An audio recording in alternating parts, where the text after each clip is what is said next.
आज हम इस वीडियो में जानेंगे कि प्रोटीन लॉस क्यों होता है, इसके क्या कारण होते हैं, इसके क्या लक्षण होते हैं और इसको कैसे रोका जा सकता है।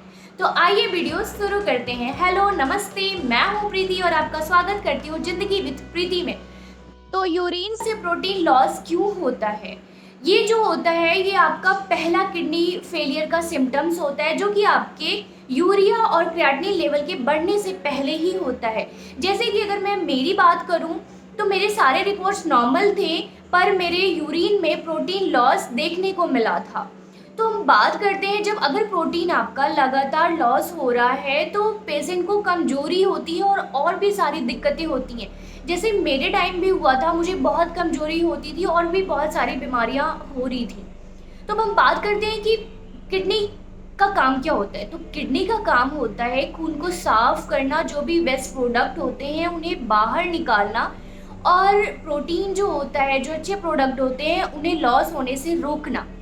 अब आपकी जो किडनी होती है वो एक मेम्ब्रेन होती है, एक मेम्ब्रेन की तरह काम करती है, जैसे कि आपका आरओ मशीन है। तो आपका आरओ मशीन जिस तरीके से काम करता है, आपको फिल्टर करके आपको अच्छा पीएच मान आपको वाटर देता है, वैसे ही हमारी किडनी भी काम करती है। पर जब हमारी किडनी का मेम्ब्रेन खराब होने लगता है, जब वो उसको रोक नहीं पाता है, तब जाके हमारा प्रोटीन लॉस होने लगता है, और जो कि हमें पता चलता है कि हमारी किडनी खराब हो रही है। इसके बहुत सारे लक्षण होते हैं। अब हमारे ब्लड में प्रोटीन होता है, एल्ब्यूलिन होता है एंड ग्लोब्यूलिन होता है। तो जनरली अगर किसी की किडनी खराब नहीं है तो ये आपकी बॉडी से बाहर नहीं जाते हैं। पर अगर आपकी किडनी खराब है तो जैसे जो मेम्ब्रेन होता है, इसमें पोर्सेस होते हैं, तो जो पोर्स होते हैं वो ये आपके प्रोटीन, एल्ब्यूलिन एंड ग्लोब्यूलिन के पोर से छोटे होते हैं, तो वो पास नहीं हो पाता है। पर जैसे ही आपकी किडनी खराब होती है तो उसको रास्ता मिल जाता है, यानी कि जो उसके होल होते हैं वो थोड़े बड़े हो जाते हैं मेम्ब्रेन के, और वहाँ से वो इजीली पास कर जाता है। अब ये किन केस में प्रोटीन लॉस स्टार्ट हो जाता है ये जानते हैं। तो मैं इसके 4 कारण बता रही हूँ। पहला है आपका हाई ब्लड प्रेशर, दूसरा डायबिटीज, तीसरा आईजीए नेफ्रोपैथी और चौथा है आपका polycystic kidney. High blood pressure में क्या होता है कि आपका प्रेशर बनता है और वो आपके मेम्ब्रेन को पुश कर देता है। तो जब वो पुश करता है तो वहाँ से आपका प्रोटीन लीकेज शुरू हो जाता है। जनरली ये आपके हाइपरटेंशन यानी कि हाई ब्लड प्रेशर वाले पेशेंट में देखने को मिलता है, या फिर जो कभी कभी बहुत ज़्यादा एक्सरसाइज करते हैं तो वहाँ भी ये देखने को मिलता है। अब बात करते हैं डायबिटीज़। तो डायबिटीज़ में क्या होता है, जब आपको डायबिटीज़ होता है तो उसके सेल्स डैमेज होने लगते हैं। मेम्ब्रेन के सेल्स जब डैमेज होते हैं वो वीक होने लगते हैं, वो खराब होने लगते हैं, और इस प्रकार से प्रोटीन लॉस देखने को मिलता है। हम बात करें आईजीए नेफ्रोपैथी। तो आईजीए नेफ्रोपैथी के बारे में मैंने पहले एक अलग से वीडियो बनाई हुई है, जो कि क्योंकि मुझे आईजीए नेफ्रोपैथी ही है तो मैं उसकी लिंक डिस्क्रिप्शन में डाल देती हूँ। अगर आप देखना चाहें तो देख सकते हैं। अगर हम इसको शॉर्ट में जानना चाहें तो ये मेम्ब्रेन सूज जाती है, मतलब अगर आपको आईजीए नेफ्रोपैथी है, उस वजह से आपका प्रोटीन लॉस हो रहा है, तो आपकी जो मेम्ब्रेन होती है वो सूजने लगती है। तो इस प्रकार से उस केस में भी आपको प्रोटीन लॉस देखने को मिलता है। बात करें पॉलीसिस्टिक किडनी। पॉलीसिस्टिक किडनी में क्या होता है कि इसके सिस्ट फॉर्मेशन होने लगता है, यानी कि मेम्ब्रेन में सिस्ट बनने लगता है, जिसकी वजह से आपकी किडनी की जो फंक्शनिंग होती है वो अच्छे से काम नहीं कर पाती। वो किसी न किसी तरह से, किसी न किसी वजह से वो डैमेज होती है, और जिससे आपको पता चलता है कि आपका पॉलीसिस्टिक किडनी में पता चलता है, और प्रोटीन जो होता है वो आपका लॉस होता है। तो ये एक वजह होती है।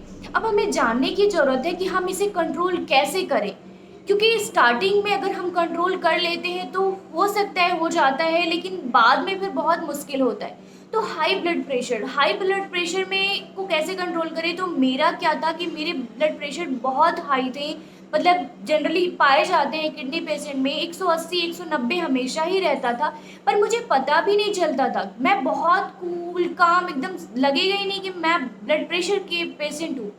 और शुरू में क्या हुआ कि एकदम स्टार्टिंग में हमें पता भी नहीं चला। ये जब पता चला था तो किडनी डैमेज हो गई थी, और फिर भी मुझे देख के नहीं लगता था हाई ब्लड प्रेशर है।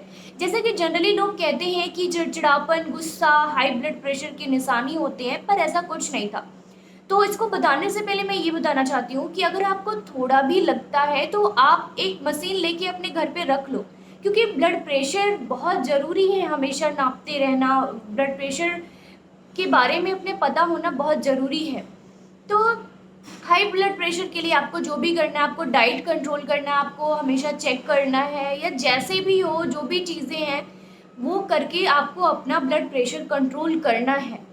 बात करें डायबिटीज़, तो डायबिटीज़ में भी सेम वही चीज़ें हैं कि आपको अपना डाइट करो, या जो भी आप इंसुलिन ले रहे हो, आपकी मेडिसिन चल रही है, किसी भी प्रकार की कुछ भी है, आपको डायबिटीज़ कंट्रोल करना पड़ेगा, क्योंकि जब अगर आपका डायबिटीज़ कंट्रोल नहीं होगा तो धीरे धीरे वो आपके प्रोटीन लॉस की तरफ जाएगा और आपकी किडनी डैमेज होगी।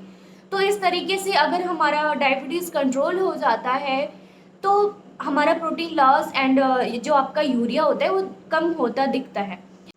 बात करते हैं आईजी नेफ्रोपैथी। तो आईजी नेफ्रोपैथी के पेशेंट बहुत कम होते हैं, और इसमें वही होता है कि आपके मेम्ब्रेन में जो इम्यूनोग्लोबिन होता है उसका डिपोजिशन होने लगता है।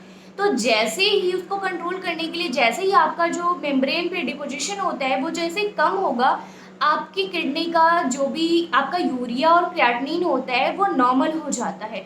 तो हमें इस प्रकार से इसको कंट्रोल करना है कि उसको डिपॉजिट, मतलब उसके जो मेम्ब्रेन है उस पर ये इकट्ठा ना हो, जिसकी वजह से वो ना सूजे, क्योंकि अगर सूजेगा तो फिर आपका प्रोटीन लॉस होना ही है और आप अपनी किडनी की फेलियर की तरफ बढ़ रहे हो। बात करते हैं polycystic kidney. Polycystic kidney genetic होती है, ये जेनेटिक होती है और इसको हमेशा के लिए, मतलब जड़ से इसको ख़त्म नहीं किया जा सकता है, पर हाँ इसको रोका जा सकता है। इसलिए इसमें खास आपको हमेशा डॉक्टर के टच में रहना होता है, और जो वो बोलते हैं उसके हिसाब से आपको चीज़ें करनी होती हैं। इससे इसकी वजह से अगर आप कंट्रोल कर लेते हो तो आप किडनी फेलियर की तरफ नहीं जाते हो, आपकी किडनी फेल नहीं होती है।